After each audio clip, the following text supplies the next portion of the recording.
You haven't done right. You have stolen from me. And here we're going to get into what is God saying about tithing and giving and contributions. What does all of this mean? Now, what we see is that the people, if we piece it together, it seems that because later it says, bring the full tithe. Now, what is a tithe?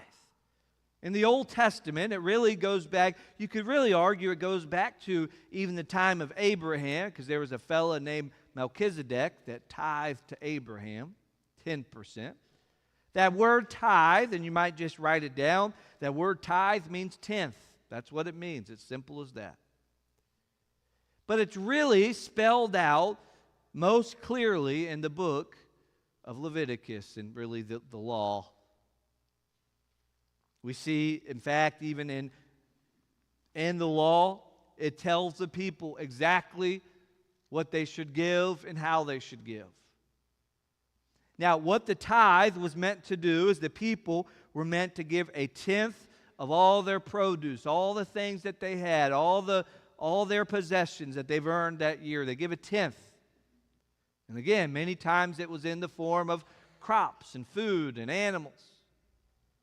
And that food was brought in to the temple storehouse. And you know who it was for? The priests and the Levites.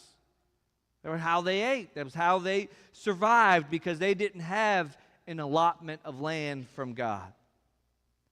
But then there were other times that they gave for festivals, or times that they gave to different things.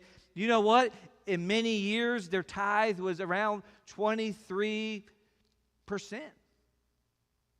When you add it all together. And so the people were supposed to give to God. And maybe they weren't given that. Maybe they were given just a few percent. Maybe not all the crops, or maybe just the good crops, but maybe not maybe not so good crops. They were robbing God.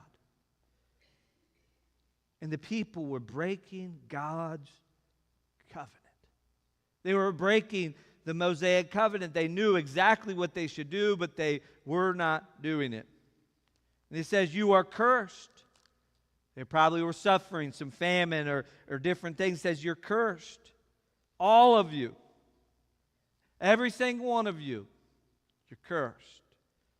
But he says, listen, if you do this, you're going to have blessing. He says, bring the full tithe into the storehouse, that there may be food in my house. He says, look, bring in everything that you're supposed to. And he says something really interesting here. He says, and put me to the test. Test me. Now that's odd, because there are many scriptures that tell us not to test God. What is he saying here? Is God saying, is he contradicting himself? No, because what he's saying here is he's not saying test me as if you don't believe. He's saying test me like you would test a metal. You know how you test metal to see if it's genuine, if it's real?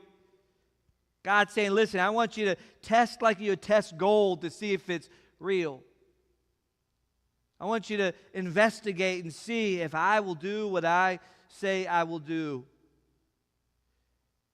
He says, just do what I've asked you to do. Be obedient, and you will see that I am a God that remembers his covenant. He says, I'm going to open the windows of heaven. I'm going to bring rain down for your crops. He goes, there's going to be no more need. He says, I'm going to rebuke the devourer, probably a locust. Your fruits aren't going to be destroyed anymore. Your vine's going to be full. And all the nations are going to say, wow, these people were blessed. He says, if you do that, you will be blessed. So God is saying, listen, don't be stingy people with your money and your possessions. He's saying, listen, you're holding back money from me, and it tells me that your faith is not where it's supposed to be. Now, this is a favorite passage for a lot of preachers. This is a favorite passage for a lot of TV preachers. I mean, they love this. I mean, especially the prosperity teachers that preach and they want your money, right? They say, hey, God says right here,